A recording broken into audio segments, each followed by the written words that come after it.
প্রথমেই স্যার অধ্যক্ষ মহাশয়কে আমি শুভেচ্ছা জানাচ্ছি অষ্টাদশ বিধানসভার স্পিকার হিসেবে নির্বাচিত হওয়ার জন্য। যদিও আজকের অধিবেশনটাই হচ্ছে যে আমাদের মাননীয় অধ্যক্ষকে নির্বাচনের জন্য, আমি যতদূর যদি ভুল না করি, তাহলে এখানে মূলত সেই প্রসঙ্গেই আলোচনা হওয়াটা বাঞ্ছনীয় বলে আমার মনে হয়েছে। আজকে নতুন হিসাবে যেটা দেখলাম সেটা আগামী দিনে যাতে এই বিধানসভাতে এই গরিমা যুক্ত বিধানসভা, যে বিধানসভায় আমরা আজকে শপথ নিচ্ছি, এই বিধানসভায় ডক্টর প্রফুল্ল ঘোষ, ডক্টর বিধানচন্দ্র রায়, ব্যারিস্টার সিদ্ধার্থ শঙ্কর রায়, মাননীয় জননেতা জ্যোতি বসু, মুখ্যমন্ত্রী বুদ্ধদেব ভট্টাচার্য, পরবর্তী ক্ষেত্রে মমতা বন্দ্যোপাধ্যায় শেষ মুখ্যমন্ত্রী হিসেবে তিনারা কাজ করেছেন। সেই বিধানসভার গরিমা আমাদের সব সদস্যকে রক্ষা করতে হবে, এটাই হতে যে কাজ। আমি সুদূর মুর্শিদাবাদের ডোমকল থেকে নির্বাচিত হয়ে যেদিন মঙ্গলবার শপথ গ্রহণ করলাম, সেদিনই একটু আবেগতাড়িত হয়ে গেছিলাম যে আমি কোথায় এসে এই শপথ নিচ্ছি। সেই প্রসঙ্গে হতো যে আমাদের এই নামগুলো যেগুলো করলাম আমি, তাদের কথা মনে পড়ছিল। আরো প্রথিতযশা অনেক নেতৃত্ব আমাদের রাজ্যের স্বাধীনতা সংগ্রামী, তারা এই বিধানসভায় পা রেখেছিলেন, তারা আমাদের দেশের জন্য লড়াই করেছিলেন। একই রকম ভাবে আমার মনে পড়ছিল আনিসুর রহমানের কথা, ডোমকলের বিধায়ক, দীর্ঘদিনের প্রায় 25 বছর মন্ত্রী ছিলেন এবং হচ্ছে যে তারপরে আবার 10 বছর বিধায়ক হিসেবে ছিল। স্যার, এটা ঘটনা যে আজকে দাঁড়িয়ে নির্বাচনের পরবর্তী ক্ষেত্রে সংখ্যার দিক দিয়ে বিজেপি ব্যাপক সংখ্যাগরিষ্ঠতা পেয়েছে, আমাদের রাজ্যে ম্যান্ডেট পেয়েছে, এটা অস্বীকার করার তো কোনো জায়গা নেই। মানুষ ভোট দিয়েছে, নির্বাচিত করেছে।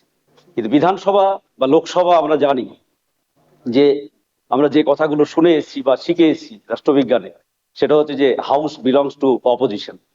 বিধানসভা বা লোকসভা হচ্ছে বিরোধীদের, এবং এই বিরোধীদের যে কথা বলার অধিকার বা বিরোধীদের যে হচ্ছে যে বক্তব্য রাখার অধিকার, বিশেষ করে সরকারের যে কাজ কর্ম সেইগুলো গঠনমূলকভাবে সমালোচনা করা, ত্রুটিগুলো ধরিয়ে দেওয়া, এটাই হচ্ছে যে বিরোধীদের একমাত্র কাজ।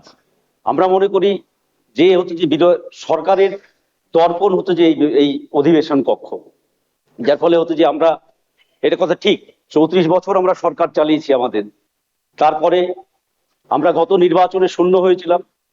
মানুষ এবারে নির্বাচনে আমাদের একজন প্রতিনিধি বামপন্থীদের আমাকে নির্বাচিত করেছে, আমি একা।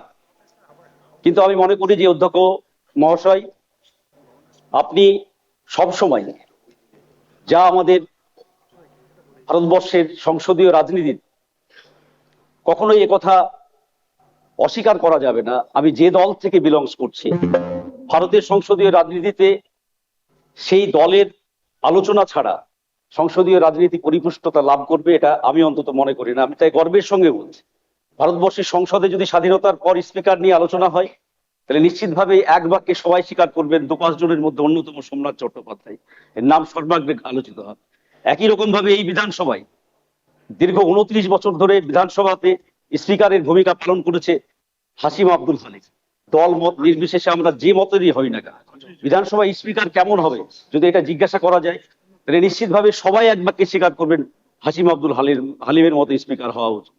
স্যার, আজকে দাঁড়িয়ে আমরা যেটা বলতে চাইছি যে শুধু মাত্র হচ্ছে যে আপনার একটা, যেটা বলতে চাইছি যে আমরা যে সংখ্যার বিচারে আজকে বিজেপি ব্যাপক সংখ্যাগরিষ্ঠতা পেয়েছে, কিন্তু যেহেতু হাউস, আমি বললাম যে হাউস বিলংস টু অপোজিশন, এখানে বিরোধীদের কণ্ঠস্বরকে যাতে সেই সংখ্যার বিচারে চাপা না দেওয়া হয়, সেইটা আপনাকে এই 5 বছর, আগামী 5 বছর আপনাকে দেখতে হবে।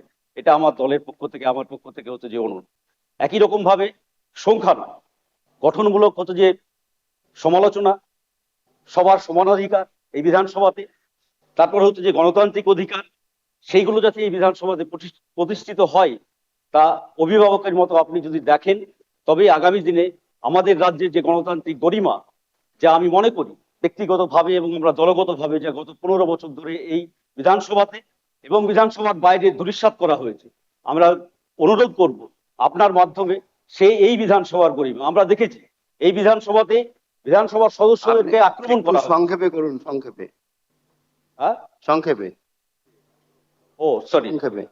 সরি সরি, বিধানসভার সদস্যদেরকে আক্রমণ করা হয়েছে, এখানে আহত করা হয়েছে, বিধানসভার বিরোধী দলনেতাদেরকে এখানে সঠিকভাবে স্পেস দেওয়া হয়নি। আমি অনুরোধ করব, আপনি নবনির্বাচিত অধ্যক্ষ, নিশ্চিতভাবে আগামী দিনে সেই বিষয়গুলো সঠিকভাবে যাতে দেখবেন, যাতে বিরোধীরা বেশি করে বলতে পারে, সরকার পক্ষের যা গঠনমূলক সমালোচনা, কাজের ত্রুটি বিচ্যুতিগুলো আমরা তুলে ধরতে পারি, তবে আমরা বিরোধী হিসাবে সঠিক দায়িত্ব পালন করতে পারবো, মানুষ আমাদেরকে যে রায় দিয়েছে সেই রায়ের প্রতি মর্যাদা রক্ষা করতে পারবো। এই কথা বলে আবারও আপনাকে আন্তরিক শুভেচ্ছা, অভিনন্দন জানিয়ে আমার বক্তব্য শেষ করছি।